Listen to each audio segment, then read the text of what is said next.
bạn nữ. Mời bạn nam.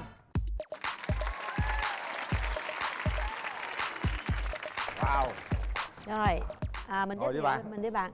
Em xin chào anh Quyền Linh, chào chị Cát Tường.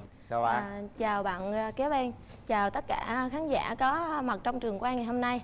Mình xin giới thiệu mình là Minh Tâm, mình quê ở Quảng Ngãi. Mình hiện là giáo viên dạy và làm việc tại thành phố Hồ Chí Minh. Giáo viên cấp mấy em? Dạ cấp 1 chị. Cấp 1. Mình vào đây lâu chưa? Dạ cũng lâu rồi chị. Em bao nhiêu tuổi? 34 tuổi chị. 34 tuổi. Wow. Làm gì Cát Tường 34 còn nhỏ làm Không phải mà gì người ta trẻ. Tôi wow là tôi wow cái trẻ là phải wow cái 34. Tôi 40 tôi cũng wow. Rồi bạn trai giới thiệu đi. Dạ, chào anh Quyền Linh, chào chị Cát Tường, chào bạn chơi bên kia và quý vị khán giả. Em tên là Võ Văn Minh, quê ở Quảng Nam, sống và làm việc tại thành phố Hồ Chí Minh. Thì hiện bây giờ em đang là phó giám đốc quân sự của tập đoàn Capella. Anh bao nhiêu tuổi? Dạ, hiện bây giờ là 39 tuổi chị Cát Tường. Wow. Chưa thấy cũng wow luôn. Bạn Tâm giới thiệu về mình chút xíu đi, tình trường thế nào? Em thì cũng đã trải qua một mối tình rồi, cách đây cũng 5 năm. Rồi bạn trai, mình có mấy mối tình rồi? Em thì từ trước giờ thì em có 2 mối tình chính thức chị. Mối tình đầu tiên là lúc 26 tuổi. Chuyện cũ bỏ qua. Bây giờ mình giới thiệu về bản thân mình một chút xíu đi em gái.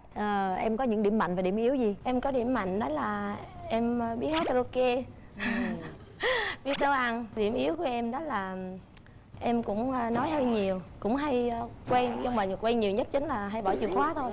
Cơ duyên nào em đến với chương trình Bạn Muốn Hẹn Hò? Nói chung là em được phụ huynh đăng ký và giới thiệu giùm.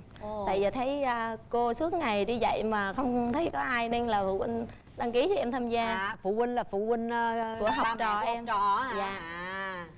Vậy chăm lo cho đời sống của cô dữ ha.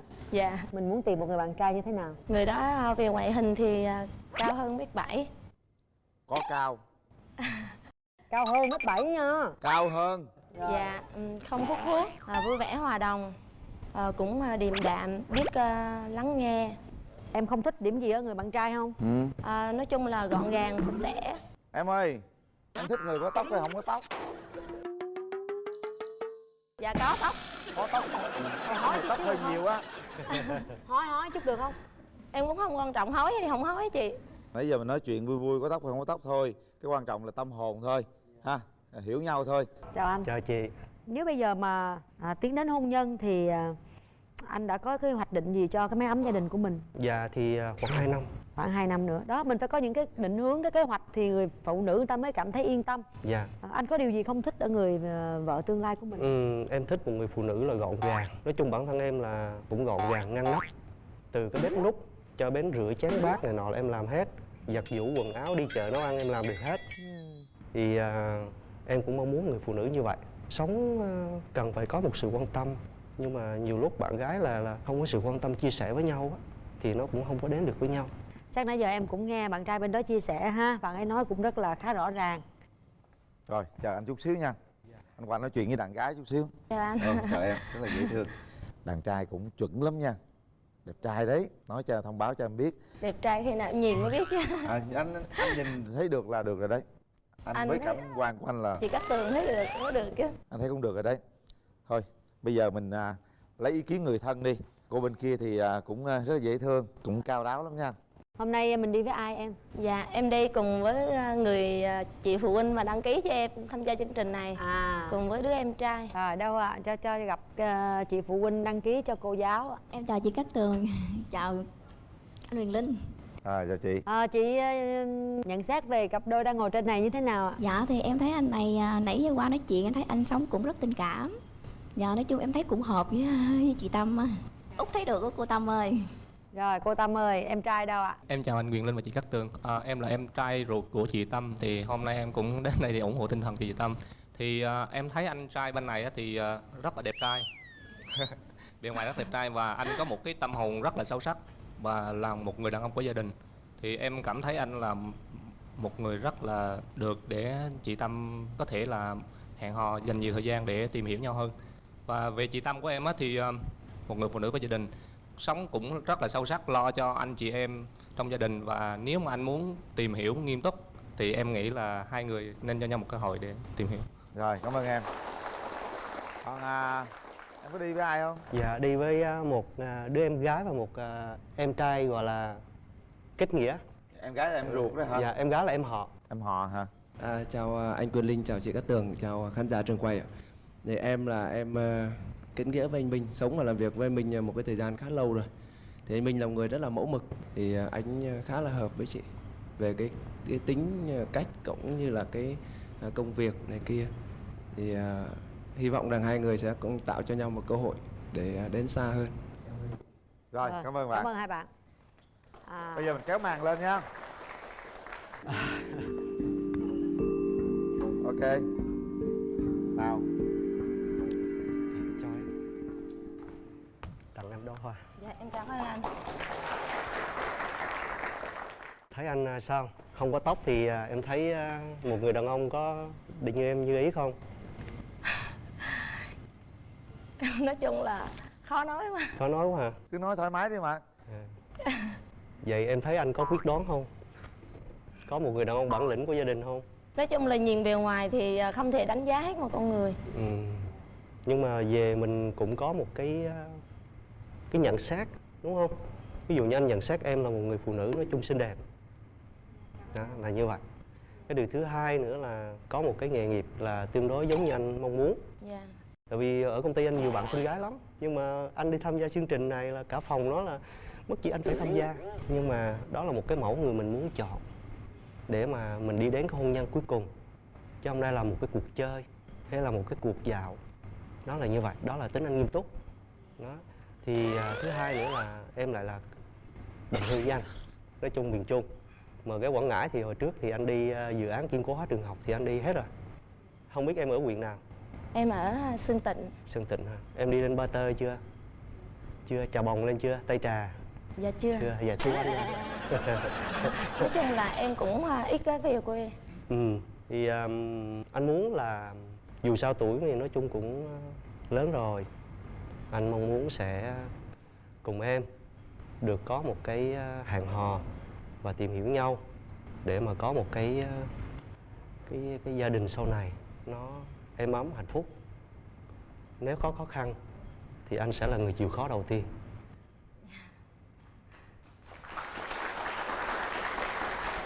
Còn nếu như ban ngày anh đi làm việc lương anh không đủ nuôi em, tối anh về anh làm tiếp. Em thì không có quan trọng điều đó, tại vì em cũng là người đi làm, em không quan trọng về vấn đề tiền bạc. Không biết là anh muốn sống và làm việc tại đây hay là anh muốn về quê? Thì theo em thì như thế nào? Em thì em muốn ở trong này. Rồi. Tại vì em cũng ít có khi về quê. Thì anh cũng chia sẻ với Tâm luôn là anh sinh ra và lớn lên là trong một gia đình là anh không có để thiếu thốn tình cảm của bố mẹ. Bố một nơi và mẹ một nơi. Anh sống với ông bà ngoại thì sau này ông bà ngoại mất. Đây là anh chia sẻ thật sự. Và rất là nhiều cô gái đến với anh vì như vậy cô gái là không đến. Nên là anh ở đây anh muốn là một cái sự nghiêm túc rõ ràng. Thì anh vào đây thì anh cũng đi học, tự làm cho đến bây giờ. Coi như ảnh quyết định ở đây luôn rồi đó. Rồi em gái muốn nói gì với ảnh? Dạ. Thì em thấy ảnh cũng được. Nói chung là nói chuyện cũng chững chạc, điềm đạm. Em thích những người như vậy. Rồi. Cuộc nói chuyện nãy giờ cũng khá lâu. Chúng tôi đã tạo điều kiện rất nhiều cho hai bạn nói chuyện để có thể hiểu với nhau nhiều hơn. Bởi đây là một việc giống như anh nói, là một việc hết sức nghiêm túc. Hãy đưa ra quyết định đúng đắn các bạn nhé. Quyền của các bạn. Nào, 3 tiếng đếm. Chuẩn bị. 1 2 3. Hết thời gian. Rồi, chúc mừng các bạn.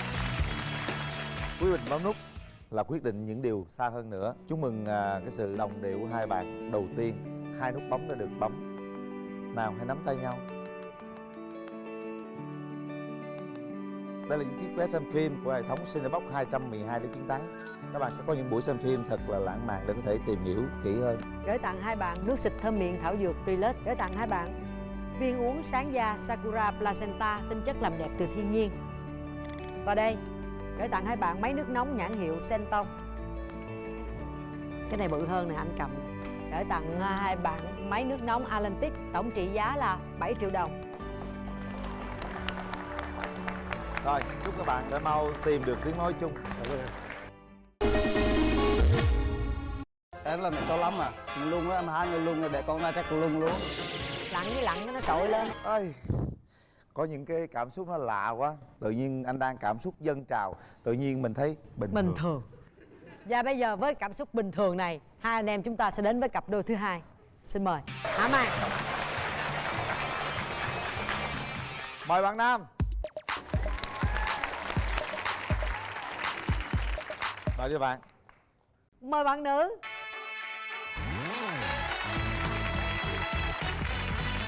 Mời em.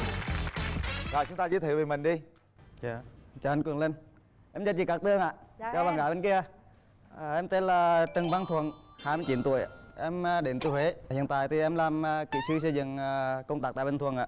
Ồ, rồi để bạn gái giới thiệu cái đã. Em xin tự giới thiệu, em tên là Nguyễn Thị Thanh Hảo. Năm nay em 31 tuổi. Em là nhân viên kế toán tại Trung tâm nuôi dưỡng bảo trợ trẻ em Tam Bình, quận Thủ Đức ạ. Trời, giới thiệu dễ thương quá. Rồi mà ở Thủ Đức rồi anh kia ở gì Bình Thuận luôn hả? Rồi hẹn hò sao đây trời? Nhưng mà chuẩn bị chuyện công tác rồi chị Cát Tường ạ. Chắc công trình ngoài đó 2 tháng là xong. 2 tháng xong rồi chuyển vào đây. Dạ.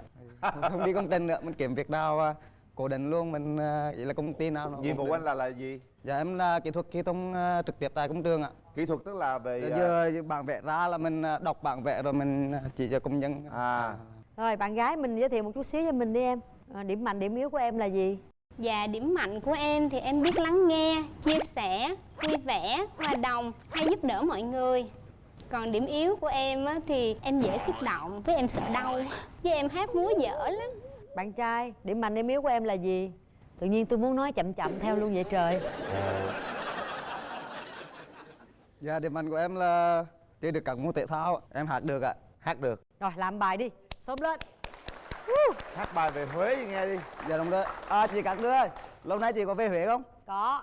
Rồi em hát bài Tình Huế nha. Rồi. Lòng đã hẹn thề, sao chưa về thăm Huế người ơi. Áo tím ngày xưa, tim vầng thơ, tim cả mong chờ. Một dòng sông Hương vẫn còn thương, vẫn nhớ câu hò. Ai chờ ai một bóng con đò, chiều phai rưng rưng bờ vai. Tình vẫn đợi chờ qua bao mùa xuân vắng người xưa. Phố vắng chiều mưa, tóc thề nghiêng chiếc non ai về. Đường chiều bơ vơ, thương tình ai em vẫn mong chờ. Cung đàn xưa gợi khúc tơ sầu, biết người xưa chứ nơi mô. Nghe rất Huế ha. Dạ. Hát hay mà, hát ngọt mà. Hay không em? Dạ hay. Y, hồi nãy anh nói anh nhiêu tuổi? Tôi vậy tới 86 mà tuổi thức 88 gì Cát Tường ạ. Bên đi 31. Hồi này nhất gái hơn 2, nhì trai hơn 1 mà. Được không? Được. Được hả? Được, tới luôn. Rồi, tình trường em trải qua mấy mối tình rồi em? Dạ, em chưa trải qua mối tình nào hết á. Hả? Dạ, chắc có thể là do em nhỏ con quá. Thứ hai nữa chắc do môi trường làm việc của em, nên em cũng không có nam. Thêm cái thứ ba nữa là duyên chắc chưa tới. Bạn trai, bạn có trải qua bao nhiêu mối tình rồi? Trải qua được 3 mối tình ạ. Mối tình dài nhất 2 năm. Lý do sao mình chia tay? Nhưng mà bạn nữ còn học mới đại học năm 1 à. Xong hai người từ thấy là không thể, nhưng mà thời gian là bạn nữ nghĩ cho em là lớn tuổi rồi vậy á. Xong là hai người tự động chia tay chứ không có vấn đề gì. Bây giờ thì anh sẽ tìm một người yêu như thế nào? Nói chung là vấn đề tuổi tác thì em cũng không quan trọng đâu. Quan trọng là cái nhìn đầu tiên mình có tình cảm á. Chiều cao thì 1m55 trở lên là được rồi. Còn ngoại hình nhìn dễ nhìn. Dễ nhìn. Dưới 1m50 được không? Em là 1m65 mà. Cũng lung đó, mà hai người lung rồi để con ra chắc lung luôn. lặn với lặn nó trội lên. Được không em? Cái này gặp mặt rồi mình bàn sau đó chị Cát Tường ha. Thôi gặp Chị mặt đừng rồi đi. bàn sau. Thôi nhưng mà khi gặp mặt nhiều khi Dạ. xinh đẹp quá, dễ thương quá thì tiêu chuẩn nào cũng không có nghĩa gì trơn á. Rồi bạn gái em muốn tìm một người bạn trai như thế nào? Ngoại hình thì đối với em nó cũng không quan trọng lắm, chị Cát Tường nhìn được là được rồi ạ. Rồi. Dạ, em thì em rất thích đi du lịch và làm những công tác thiện nguyện. Thì em không biết là anh bên đó có không? Hỏi ảnh đi. Dạ anh ơi, anh có thích đi công tác thiện nguyện cũng như là đi du lịch, chụp hình đồ không ạ? Có em ơi. Em thì em không thích bạn nam hút thuốc, cờ bà, vũ phu, gia trưởng. Có dính cái nào không em? Dạ thuốc công trường căng thẳng lắm, lâu lâu nhưng mà hút ít à. Dạ ngày tầm chục điệu đổ lại à, nửa gói. 3 điệu thôi. Dạ cố gắng. Rồi chị Cát Tường qua coi được không? Bớt chút chiều cao đi, cô này cô nhỏ con lắm. Được không? Không có quan trọng đâu, quan trọng là nhìn mặt thôi. Bây giờ nếu được chừng nào đám cưới? Em để dự định chắc cuối năm hoặc đầu năm tới. Cưới đó ở mô. Cưới chắc ở trong này.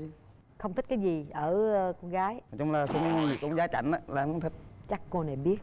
Thôi được rồi. Thế này nè, anh chưa gặp cô gái bên kia mà cô ấy là một người tốt đấy. Một người mà làm công việc đó là một người hết sức là kiên nhẫn, một người rất là yêu thương mọi người. Bây giờ mình sẽ qua anh coi nhé.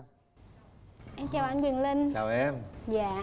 Nãy giờ em nghe nói bên đó anh nói như vậy thì em có thể tưởng tượng anh nói như thế nào không? Cũng đẹp, cũng dễ thương. Dạ. Anh đi hoài à, em có lo điều đó không? Dạ cũng lo. Mình gặp mặt mình cảm nhận thôi chứ giờ anh cũng biết nói sao nữa. Dạ. Mình hôm nay mình có đi với người thân không em? Dạ em đi với mẹ, với chị gái em, với anh rể em. Chào cô. Cô thấy anh bên đây như thế nào? Thấy cũng rất dễ thương. Tới được thì là rất là mừng, vui vẻ. Nhà bác có mấy người? Có mình nó.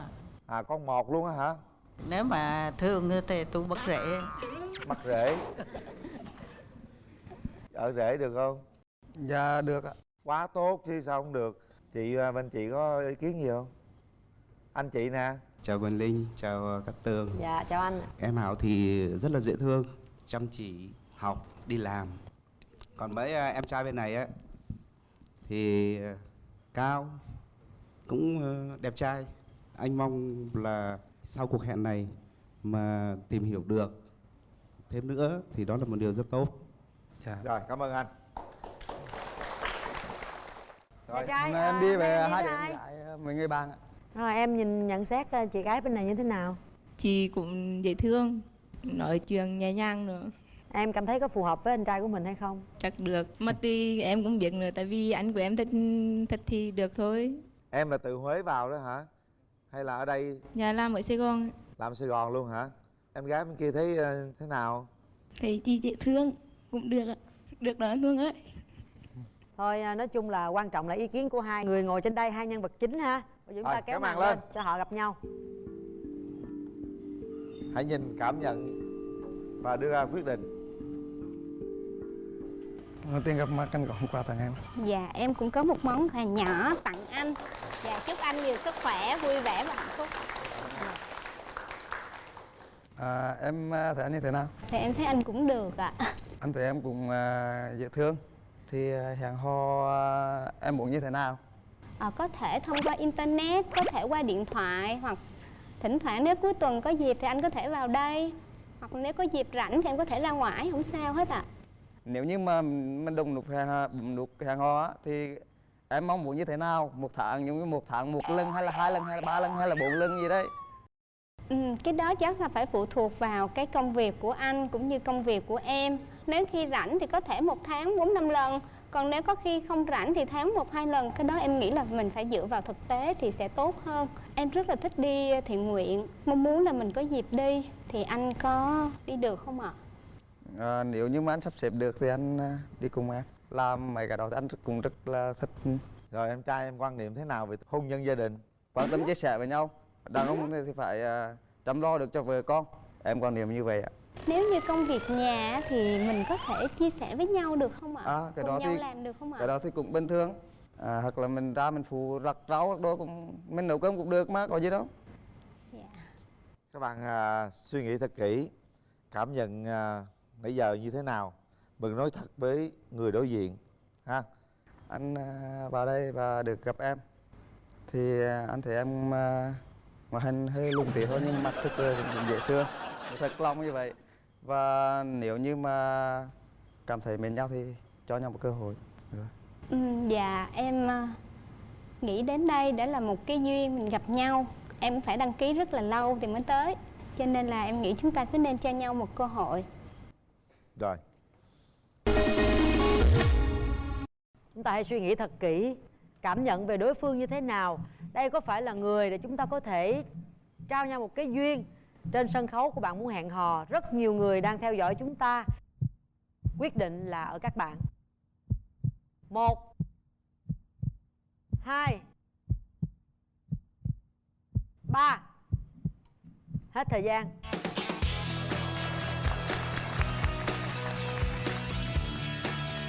Hãy nắm tay nhau. Hôn đi, hôn đi.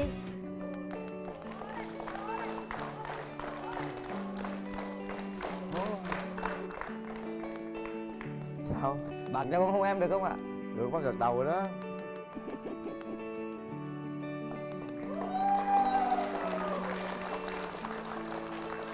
Những cái gì đang diễn ra rất là tốt đẹp. Mong rằng cứ thế phát huy các bạn nhé. Đây là chiếc vé xem phim của hệ thống Cinebox 212 lý chiến thắng. Gửi tặng hai bạn nước xịt thơm miệng thảo dược Relax. Gửi tặng hai bạn viên thuốc sáng da Sakura Placenta tinh chất làm đẹp từ thiên nhiên.